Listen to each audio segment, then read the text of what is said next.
Welcome to magnet service centre. तो आज देखते हैं इस IFB ये PCB है। ये भी पुरानी है, डेट कहीं लिखा, हाँ डेट मिल गया।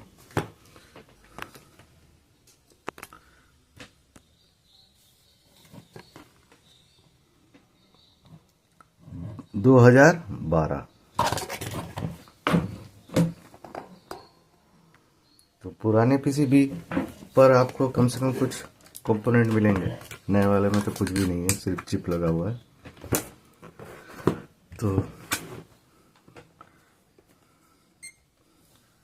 पहले इसमें सप्लाई देकर वोल्टेज चेक करते हैं।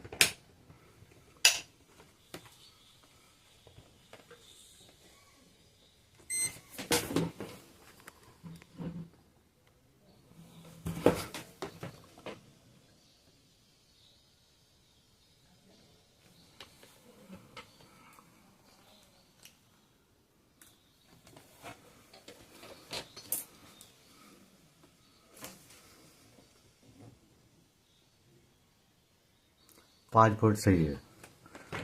अब इसका ऑक्सीलेटर, इसका माइक्रो प्रोसेसर जिंदा है कि नहीं, सॉरी इसे चेक करने क्यों है, तो वोल्टेज चेक करना।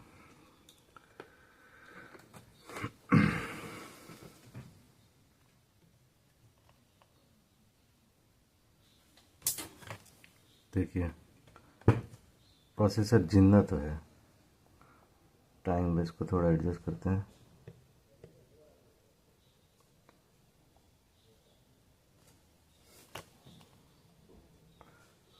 तो प्रोसेसर जिंदा है।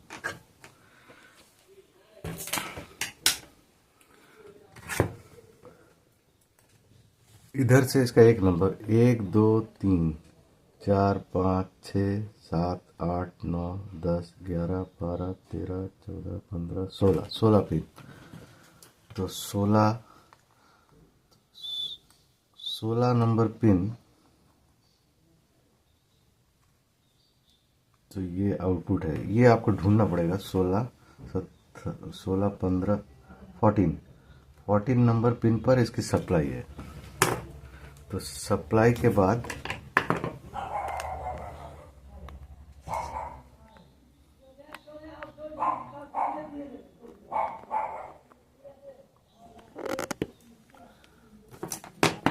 तो 14, इसके बाद ये सप्लाई, ये ग्राउंड, और फिर ये रीसेट।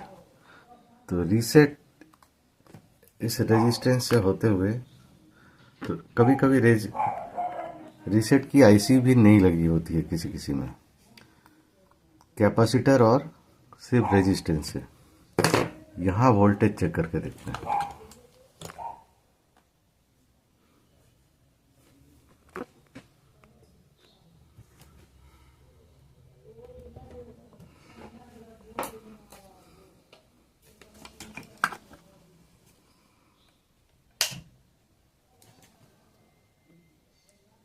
IC के पिन पर 5 वोल्ट, फिर इस रेजिस्टेंस से होते हुए यहाँ पर कोई वोल्टेज नहीं है।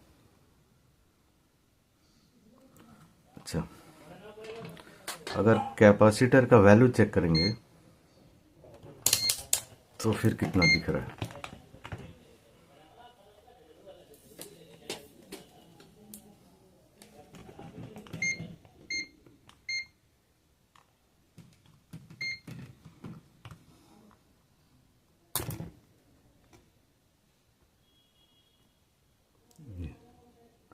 देखिए पूरा पिन, तो इसका मतलब ये कैपेसिटर SMD शॉर्ट है।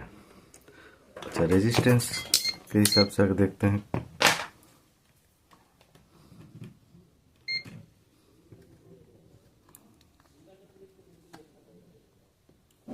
ये देखिए ओम्स में, ठीक है। तो 16 15 14 13 12, तो 1 2 3 4 5 6 7 8 9 10 11, 10 11 के बाद 12 नंबर। रीसेट के पिन क्रिस्टल के आसपास ही होती है और डिस्प्ले के अलग साइड पर। तो इसको हटाते हैं।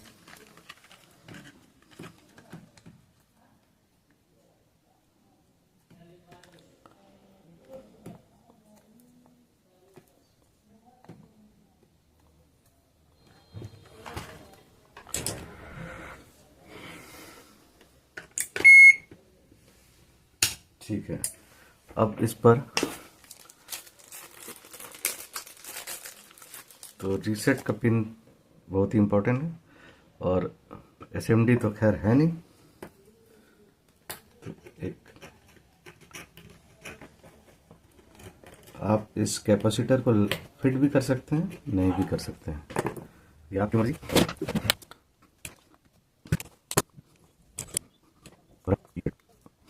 1 2 3 4 5 6 7 8 9 10 11 12। Thank you. डिस्प्ले 10 नहीं आ रहा, तो इसका मतलब 1 2 3 डिजिट गायब।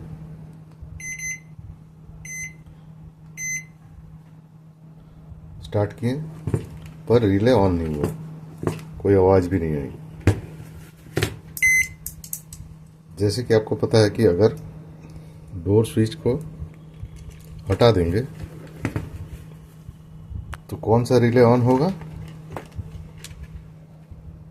ये मेन वाला, और वीपीसी ग्रिल बाद में।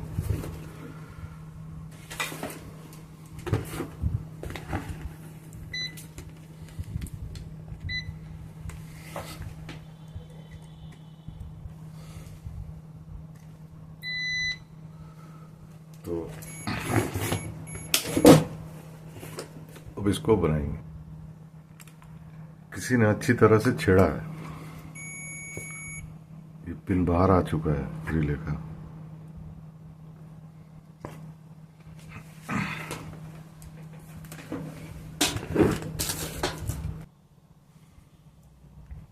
पावर ऑन किए। अच्छा, हर रिले के पीछे एक डायोड लगा रहता है, तो डायोड का एनोड और कैथोड, मतलब जिधर लाइन खींचा हुआ रहता है उसको कैथोड कहेंगे। तो हमेशा कैथोड की तरफ आपको वोल्टेज मिलेंगे ज़्यादा।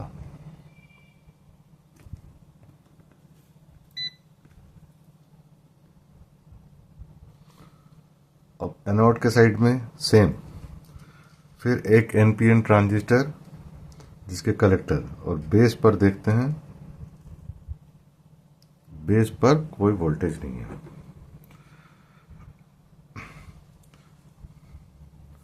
अब बेस वाले वोल्टेज का लाइन ट्रेस करने पर वही कैपेसिटर आपको मिलेंगे। अच्छा, ये चीज थोड़ा घुमावदार है, मतलब क्यों? क्योंकि इसका बेस यहां से कंट्रोल तो है, साथ में ये कैपेसिटर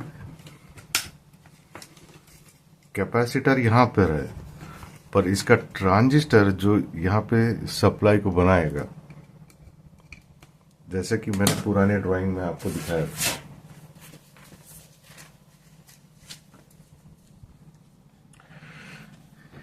ये जो ट्रांजिस्टर,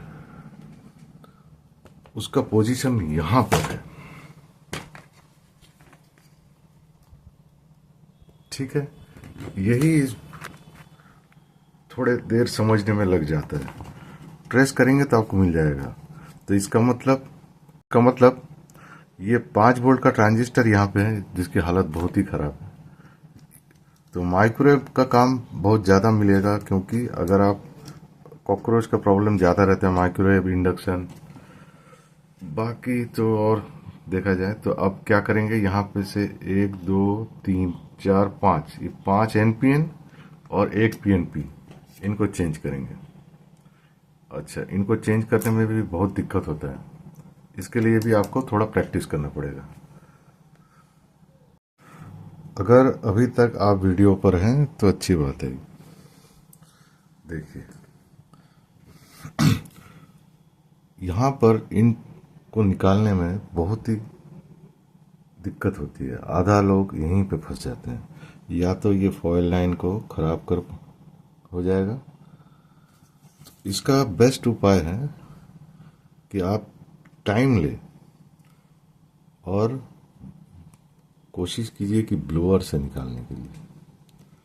और उसके बाद अब देखिए, हो सकता है कि एसएमडी के जो टांग पिन रहते हैं वो यहीं पे चिपके रहेंगे, तो थोड़े देर रेस्ट कीजिए, फिर ठंडा कीजिए अच्छी तरह से। उसके बाद फिर सोल्डरिंग आयरन से आप उस जगह को साफ करेंगे।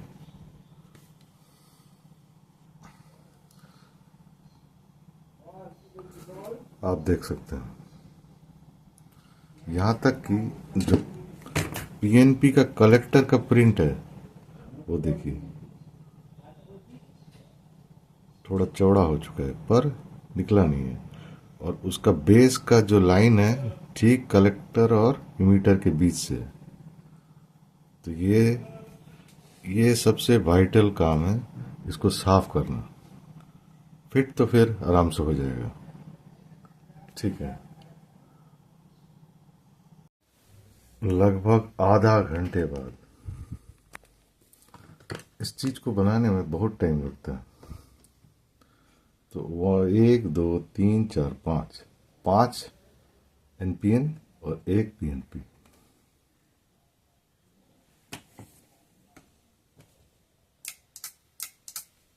ठीक है, अब रिले की आवाज तो हो रही है।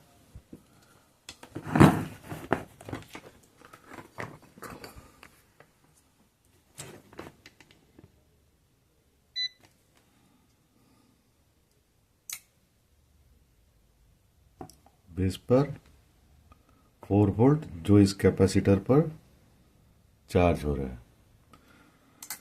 तो लगभग सेम टाइप का ही है।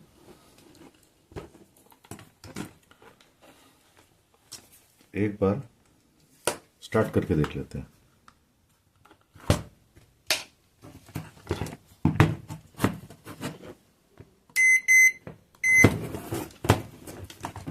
अब 2 रिले ऑन हो चाहिए।